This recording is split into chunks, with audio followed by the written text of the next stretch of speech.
Hello, Tippa Irie. How you doing? Welcome to the Friday Vibe with Paula Love Clark for Integrity Magazine. We finally got there, didn't we? We got there in the end, and it's Tippa Irie. Tippa Tippa Irie. Irie. Irie.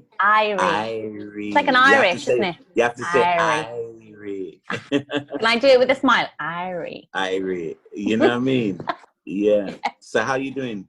Yeah, really good. And it's such a pleasure to have you because you are a reggae legend. Thank you. Thank My, you. I do yeah. my best. You are, and so to the viewers who may not know you, and those who do, you are a British. I've got so much going on here. I have to read it. A British reggae artist and DJ from Brixton, South London, and arguably one of the most influential reggae artists of your generation. Am I right? Wow. Wow.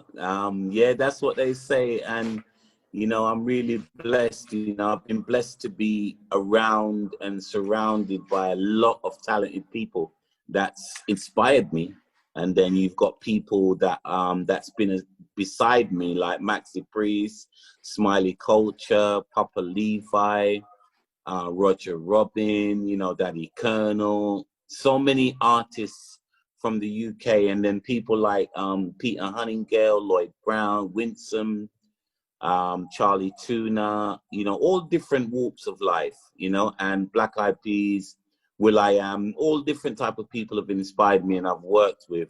So yeah, I am blessed, and yeah, it's a pleasure. Thank you for having me, Paula. You're very, very welcome. But you're also one of the hardest working artists I've met because literally you haven't stopped since the early 80s when you came on the scene. You haven't stopped, have you? No. I mean, I've tried my best, to try to be consistent in the work that I do. And in the 80s is when I kind of burst onto the scene. And I had #1 tune in the 80s and pop chart tunes in the 80s. And then in the 90s, I had tunes with Lloyd Brown, which went to #1, a tune called Stress, and It's a Love Thing. And then 2000s, I moved on, had hits with the Black Eyed Peas and, various groups. So yeah, I've been blessed and tried my best to be consistent. What's been driving you all that time? Because you know that a lot of artists have ups and downs. Well, we all have ups and downs, right? And Yeah. But in the music industry, you have some significant highs and then some very low lows. Yeah. So what is it that drives you and keeps you going so you can keep that balance going so you can ride the highs and ride the lows? Well, you got to keep you use the right word, which is balance, you know what I mean? Because obviously I realized from an early in my career that you're not going to be at the top all the time. So you have to embrace when things are hot for you. But then when things are hot, you can't blow everything. You have to put down something for when things are not so great. And at the end of the day, you got to kind of balance yourself. Sorry, I've got some kids in the hotel here. But yeah, you got to kind of balance yourself for the low times. Yeah. And for me, I just kind of, I do that pretty well. I think I do that pretty well. And I just love music. Music drives me, my love for music. Obviously, survival too drives you, wanting to survive in the industry and in the business. So for me, I love music first of all, and then it's a survival mechanism that kicks in, whereby I always want to put my music out there, and I always want to strive to be the best at what I do and push my music out there, and try to get people to get into what I'm doing, and I've been successful at it. You've been really successful. So take us through what happened in the mid-80s. Talking of your successes, you had, you had, I think it was four songs within 2-3 years that were in the top 100, right? Yes. But one particular one kind of really launched you, didn't it? Yeah, I think that was Hello Darling. Yeah, Hello Darling. You know, I mean, I had when I first joined Greensleeves, I had a tune called it's Tippa Irie and the Colonel, which was a duet what I did with Daddy Colonel. And after that I had It's Good to Have the Feeling You're the Best. Then I had The Complaint Neighbor. Yes. And after The Complaint Neighbor, that's when Hello Darling came, you know. So it was Don't worry about the background noise, it's fine. okay, yeah, Because it we was had to move you, didn't we? So yeah. yeah. Yeah, it was you know, so when Hello Darling came, that was when everything just changed, because it went to #1 in the reggae charts. It's amazing. And yeah, and then from the reggae charts, I think it was a DJ that was on Capitol called Kid Jensen. Oh yeah, Kid Jensen. You remember Kid Jensen? Yeah, I do. Yeah, I'm not that young. Deceiving. Yeah. But yeah, I remember Kid Yeah. Jensen. Yeah. Yeah, it was him. He must have been at the club, and he must have been at a club and heard Hello Darling, and he said, you know what, this tune sounds like a hit tune. So he brought it to Capitol, and he started to play it on Capitol, and then the rest is history. You know, Exactly. It kind of just went straight into the pop charts. I think the highest position it got to was around number 22. That's right. Yeah. You know, so yeah, and it shot up the charts, and yeah, it kind of changed my life. From there, I started to basically tour all over the world, all over Europe, you know, and it just blew up. You know, it just blew up, and you know, I became a household name in my community, you know, and yeah. From there, I just kept going, and you know, just keep pushing my music, and got to travel basically. Yeah. You know, travel all over the world, and it's amazing what one song can do for you. Exactly. It could be, somebody said that to me the other day, because I've written a couple of books during lockdown, got them published, and it's just one, and I say that to the kids, I said that it's just one thing that can change your life, one song, because my daughter's a singer-songwriter to be. Yeah. It's one song can change your life, one book, Yeah. you know, one painting, whatever it is, just one thing. But if you gave up, if you give up on your dreams before that one thing happened, you'd never know, right? That's right. So many people give up. That's right. I mean, that's why I'm here in Malta at the moment. I'm trying to write my book. Okay. And so I must have written about 2 lines since I've been here. Having a good time. You know what I mean? So, you know, I'm finding it, but with me, I find it easy to write songs. Right. Yeah. But it's different thinking. Book, yeah, it's different thinking. It's a completely different thing. It is. You know, so maybe I'll have to get some advice from you about writing my book, my autobiography. But because you have to, it's about documenting. You have to get back into the head. You have to get back into your head of where you were. So basically, remembering where you were as a kid, as a teenager, you know, as you go through it, you have to, it's almost like memory lane. So you have to take yourself back down memory lane. Because you want people to know how it feels to be Tippa Irie. Say it again. Irie. If I remember Iris, I'll be all right. So, you know, to be Tippa, you want them to know what it was like when you were going through that 1980 art explosion, where everyone knew your name. People wanted to, you know, they wanted to get to know you. They wanted a piece of you. You were being booked here, then everywhere. They want to know that, but they also want to know the juicy bits, like you know, what was it like meeting all these people that you met, and working with the Black Eyed Peas? I mean, that was quite. How did that happen? That's quite a phenomenal thing to have happened to you. What happened? Well, I was working in California. I was playing at this venue called the Belly Up, which is in Solana Beach, which is in San Diego, near San Diego, just outside San Diego, just not too far from a place called Orange County, which is California. And I was there. I went to actually see them perform there. And that was when they were playing to, 200 people, 300 people at this gig. Wow. And I went to the gig, and I was, I was a bit, I've always kind of been a laid back person. So I didn't really know them. I just went to check out the gig because they were playing there. So anyway, I managed to meet this DJ. His name is called Motivate. And he happened to have a studio in the same building as will.i.am. And I think he used to do some DJing for will.i.am. So anyway, he took me to his studio to do a tune. This tune I did called Every Day. And will.i.am happened to be in the building when I was doing the tune. So he's like, who the hell is this guy?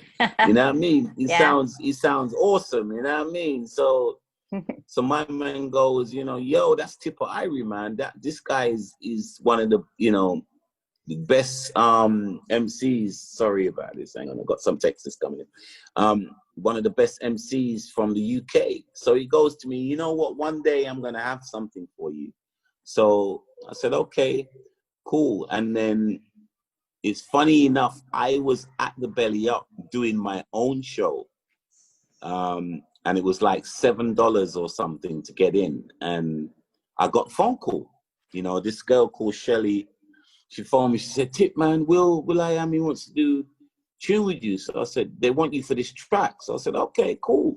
So I went down there. I think I was staying in a place called Laverne, which is, I think like Laverne is like East LA or something like that. Yeah, it's California. At my friend Dave. Yeah, at my friend Dave's house. And anyway, Dave took me to the studio and I heard the track, and I could have sat there and wrote something, but I said, you know what, let me sleep with it and I'll come back the next day and vocal the tune. So I went home and then I came up with the cutie, make sure you move your booty, shake that thing in the city of sin, and hey shawty, I know you want to party, and the way your body looking make me really feel naughty. And they really loved it, so I vocaled that, and he just mixed it same time. Very talented guy, man. He mixed it straight away, and that was it. And so I just, he said, listen, I've got some money for you, and I'm gonna give you a percentage of the tune, of the publishing. So I said, cool, no problem. And then I just left, and then the next thing I knew, they had Where Is the Love, which blew up and went to number one. Yeah. And then I said, wow, this looks like this group's gonna be huge, And then and so said, so done. Then I got the call to come to Hollywood to make the video. Excellent. And then the rest is history. I ended up supporting Paul McCartney, Britney Spears. Wow. Mary J. Blige. We did a lot of the festivals that year. So your life can change, man.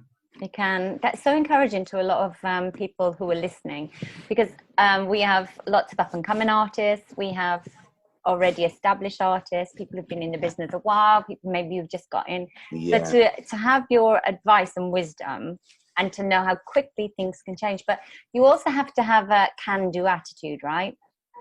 You have to be able to jump in when you see the opportunity. Yeah, you've got to be able to deliver, Yeah.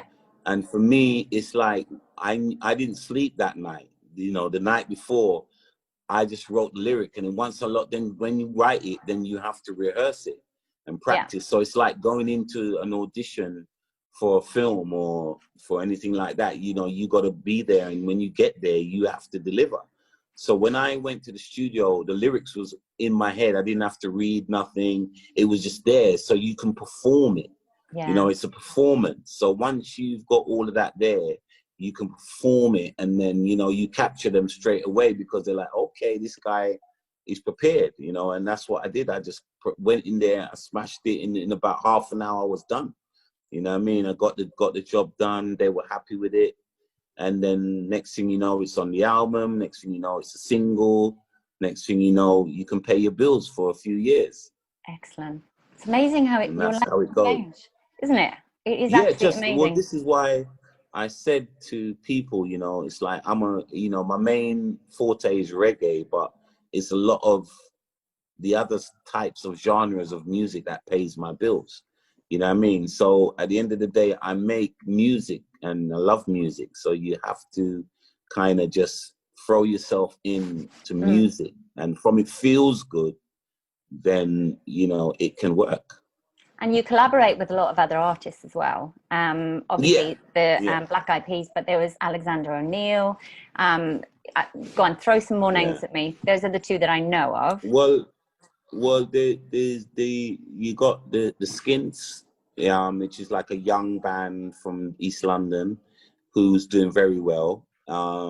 They've done great things, and they're blowing up. I've got 2 tracks on one of their albums called FM, and then you've got people like Lloyd Brown, who I did an album with called Combination. You got Peter Honeygale, who I done an album with for Island called New Decade. I've worked with Charlie Tuna from Jurassic 5, who's a great MC. There's Winsome, who was on Fashion Records. Maxi Priest. I did a couple of tracks with him for Necessary Mayhem. I could go on. You could. You know, there's amazing. There's loads of different. But you know, it's a blessing that people want to work with you. You know. Yeah, absolutely. You know, and it is, you know, recently, you know, I've done tunes with Dr. Ringding, who's a guy from Germany, who's an MC, old school MC from Germany. We just released a single called Unity. You know, so there's so much music, so much people that I've worked with, you know, that I've been blessed, you know, and people send me beats all the time, you know, different companies send me beats and I just write songs, send them back to them. You know, another great producer was Mad Professor Ariwa. Yeah. I did an album with him called Rebel on the Roots Corner. That was a nice experience. I might do another project with him, but at the minute I've just got a lot of stuff that's out right now. So I'm just kind of focusing on that stuff. And what about the touring? Has COVID kind of put a halt to your touring, or has it just delayed it? Well, yeah. I mean, at the moment it's more like studio work that's keeping things float. But as you know, for all musicians, there's no gigs. No. You know, this pandemic is really scam. It's a real big scam that's really jeopardizing the whole of the music industry. And you know, they've got their plan and it's working at the moment. You know, there's not a lot, you know, I mean, unless everybody's gonna stop it together, then it's just gonna keep rolling, and they're gonna keep rolling it out and doing every day. There's laws that they're passing now. You can't keep events and with private events and this and that, and it's never ending. So, you know, look at Australia right now. It's very scary what they're doing. Do you think the music industry can do something about it? Could they like collaborate? Because we've mentioned collaboration. Do you think there's a chance of a kind of awakening collaboration type song? Well, you know, yeah. I mean, I've got a tune out now called The Thing, you know, and it's called A Thing, and that's what I call the virus, the thing. You know, I wasn't gonna do it, but me decided to write a tune about the thing. I'd be interested. Now call it Nemo. Yeah, so that's out right now. So if people want to be awake, they need to get The Thing. They need to check out on my Spotify a new tune called The Thing. You know, and basically the thing. Oh, the thing. It's the thing, you know, and it's basically talking about it's my observation of what's going on with the virus. You know, I'm glad you said your observation, obviously, because a lot of listeners won't hold those views. My views are, you know, views are my views, but they won't hold those views. But there are a lot of people who do support your way of thinking.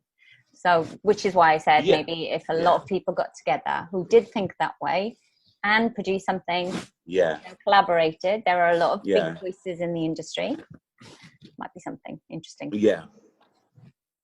Yeah, well, this is it. I mean, you know, everybody's got their conspiracy theory or their theory of what's going on. But, you know, the fact of the matter is things are happening. Mm-hmm. And they, you know, but, you know, let's talk about music. Let's You talk know, I about don't really want to music. get in, I don't really want, you know, I We'll don't be on really it. want to get into that. No, exactly. We'll divert into politics, you know, and it's Easy very to, I difficult know. to slide into that politics thing, because unless people come together and kind of open their eyes to what's going on, then it's just gonna, I don't want to say it, but in the long run, I think I'm gonna be saying a lot of, I did tell you, I did warn you that But you've this was got, going to listen, you've happen. made your point with the song, The Ting. So what would you say, Yeah. we'll diversify away, but what what would you say has been your most exciting and your most, like, when, if you're on your deathbed kind of thing and you look back and you went, that was really cool. That was the most amazing time in my life. I think supporting Paul McCartney at Glastonbury. Okay. That was amazing, because that was like, you know, about 60,000 people, you know.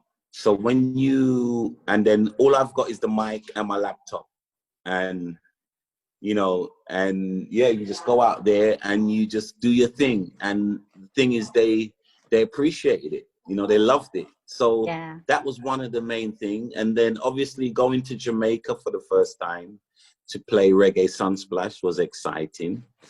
You know, going to Africa for the first time, to Gambia, that was exciting, because I was playing in like a little mini stadium out there, and that was nice. So there's lots of places where I've been throughout the world. You know, going to India for the first time to do a tour with the Reggae Rajas, that was interesting. Going to Thailand, Yeah. to play a festival in Thailand was interesting, to go there. You know, even coming to America, you know, for the first time when I was young, I did a 26-day tour of the States. So that was exciting. So I've had many highs You have in my career. and we're not going to go lows because we're going to stay on the high.